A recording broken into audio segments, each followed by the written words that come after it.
Então, o Brasil ele foi descoberto por Pedro Álvares Cabral no ano de 1500.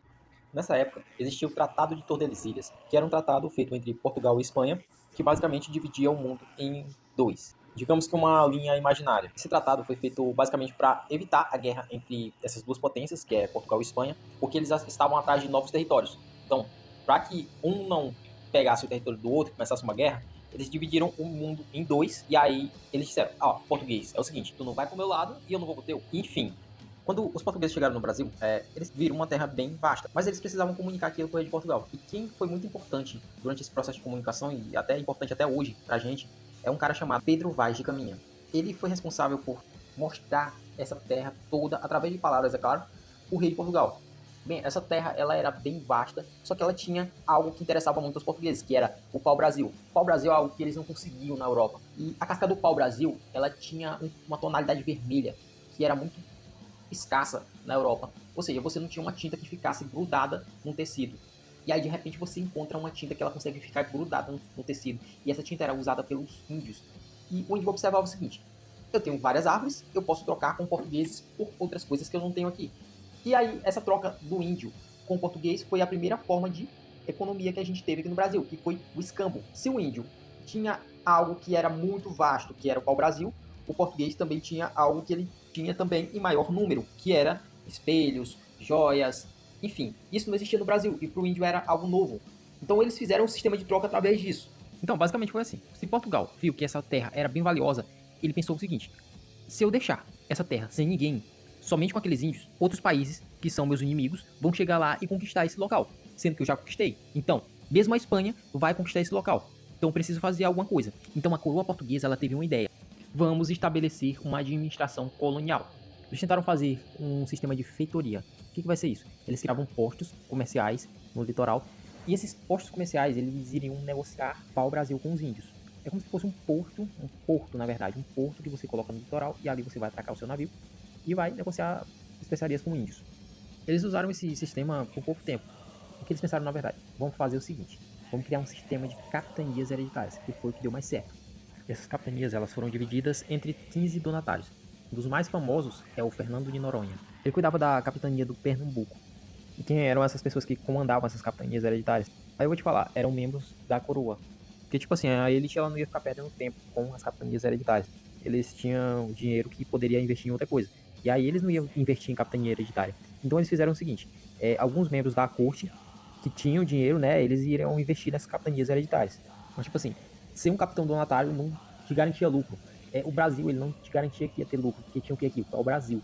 E, tipo assim, o capitão, ele ia investir no Brasil, só que ele não ia ter tanto retorno assim. Eu acho que era algo mais ou menos assim, a coroa queria mandar pessoas para lá para tomar de conta daquele território. Então eles criaram esse sistema de capitania hereditária que fez com que as pessoas fossem lá e cuidassem daquelas capitanias. Então, basicamente, a capitania hereditária, quais eram as funções e direitos de um capitão donatário? Ele basicamente estava ali só para administrar uma capitania que é da coroa.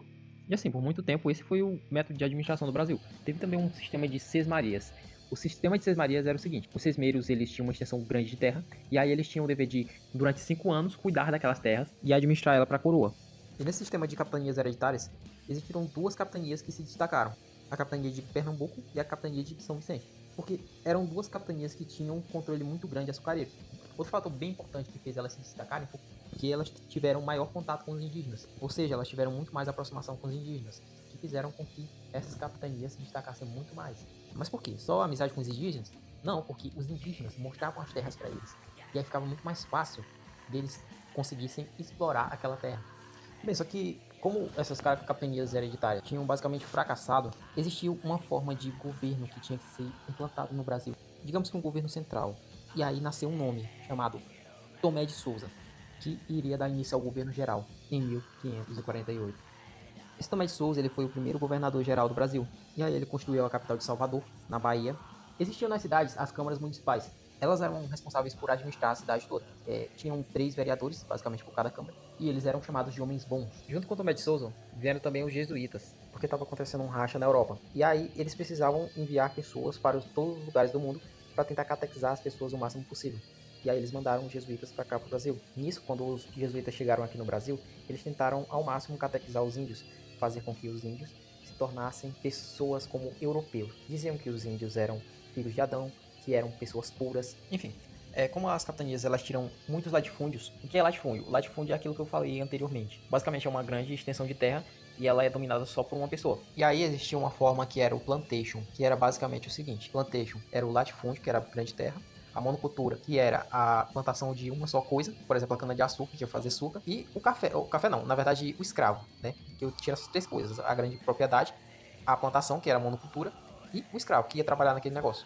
O escravo foi bem importante nessa época. Se não tivesse o escravo, nada disso aqui teria acontecido. Por quê? Porque não tinha como trazer o português de Portugal, porque iria ter muito custo e Portugal não tinha esse dinheiro todo para pagar para pessoas de Portugal vindo para trabalhar aqui no Brasil. Então eles precisavam fazer o seguinte: eles precisavam pegar escravos e fazer esses caras trabalhar aqui no Brasil. Agora a questão é a seguinte: por que eles preferiam os escravos negros do que os escravos indígenas? Vou falar: o escravo negro eles poderiam importar de outros lugares, sendo que os indígenas já estavam lá. Mas por que não usava esses caras? Porque o índio é preguiçoso. Não sei se todo mundo vai se zangar por isso, mas o índio é preguiçoso. E aí, para você pegar um índio e botar ele para trabalhar, ele não ia aceitar. Então, muitos índios, eles fugiram para dentro da mata para não ter que trabalhar. Então, eles fizeram o seguinte: vai ser muito difícil a gente pegar esses índios dentro da mata.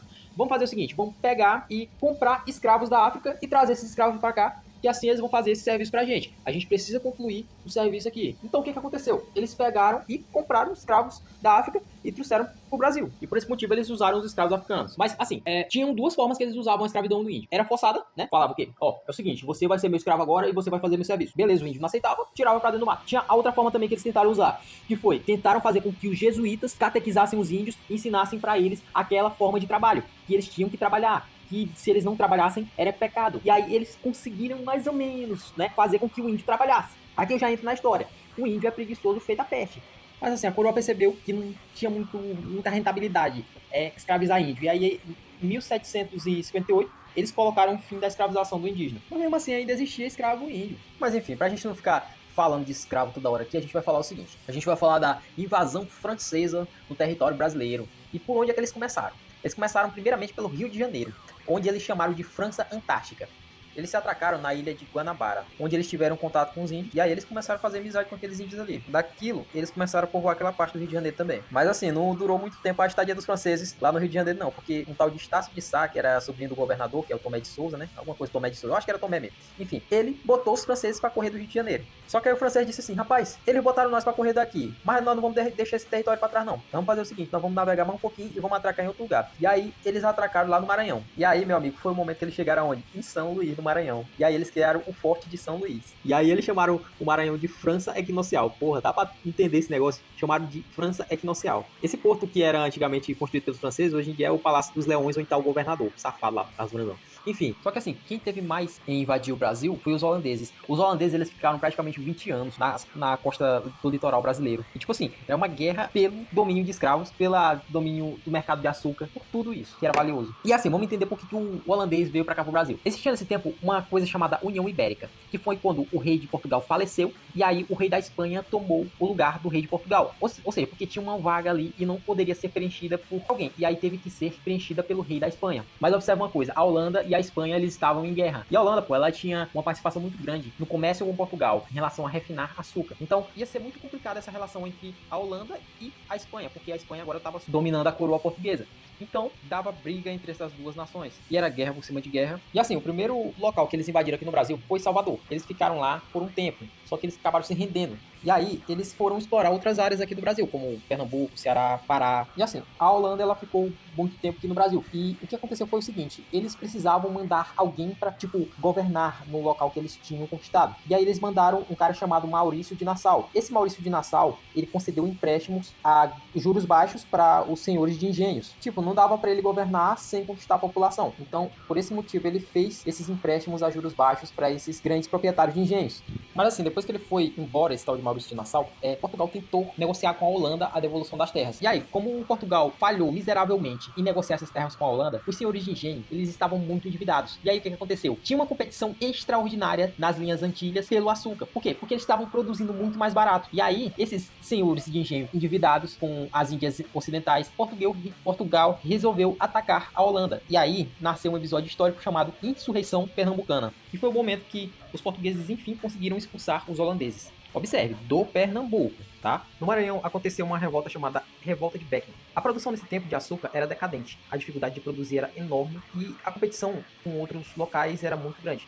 Tipo, faltava mão de obra para produzir a cana-de-açúcar, para produzir açúcar, para fazer o serviço. E assim, como faltava essa mão de obra, o que eles pensaram? Como a gente não tá com recurso nenhum aqui nessa província, a gente vai ter que escravizar os índios, porque a gente precisa de mão de obra. Só que tinha um porém, os jesuítas não aceitavam a escravização dos índios. Então, basicamente, era uma briga entre jesuítas e portugueses. Essa história vai ser contada depois, com mais características. Agora a gente só vai saber o seguinte, que teve a criação da Companhia de Comércio do Maranhão, e o objetivo dessa companhia era colocar 10 mil escravos no Maranhão. Só que assim, eles não mandavam nada, não mandavam escravo nenhum. Os produtos daqui do Maranhão saíam barato e entravam caro, porque o Maranhão só poderia negociar com a coroa. E aí a população ela reclamava muito, porque não tinha abastecimento de gêneros alimentícios, nem nada. E assim, o que aconteceu? Os irmãos Beckman, eles invadiram a Companhia de Comércio do Maranhão. Eles invadiram o armazém lá, né? Também eles expulsaram os jesuítas. E aí o que aconteceu? O irmão Beckman, ele fez o seguinte, ele foi lá em Portugal comunicar que tirou a companhia, que eles não estavam mais lá, porque eles eram corruptos, eles vendiam caro para eles, não davam os escravos que eles precisavam, comunicou tudo. Porém, Portugal não acatou nada disso e prendeu o irmão Beckman, acabou com toda a revolta de Beckman. Só que saindo dessa revolta, a gente vai voltar aqui para Pernambuco, e vai falar sobre depois que os holandeses saíram de Pernambuco. Com a saída da Holanda de Pernambuco, o comércio de açúcar entrou em declínio. Então, os senhores de engenho foram afetados. Os senhores de engenho, eles estavam bastante endividados e eles não conseguiam se manter. Então, eles estavam pedindo emprestado para os senhores de Recife, né, os comerciantes de Recife. E assim, Recife percebeu que eles já estavam se elevando, e aí Recife fez o seguinte, eles disseram para Portugal, Portugal, é o seguinte, eu já estou com um comércio bem grande aqui, e aqui não é mais um povoado, aqui já é um local bem grande. Vamos colocar o status de vila em Recife? O que você acha? E aí os senhores de engenho viram isso, não, de jeito nenhum. Vamos fazer o seguinte, vamos atacar esses caras. Vamos acabar com esses caras. E aí os comerciantes, quando foram atacados, eles fugiram de Recife. Só que Portugal não deixou assim não. Portugal, pô, peraí. Vocês espantaram os comerciantes? Quem manda nessa porra aqui sou eu. Você não tem direito nenhum de fazer revolta nessa porra aqui. E esse episódio ele ficou conhecido como Guerra dos Mascartes. E aí, Recife, ao invés de decair, se transformou na verdade na capital de Pernambuco. E Olinda temia demais isso. Infelizmente, se lascaram.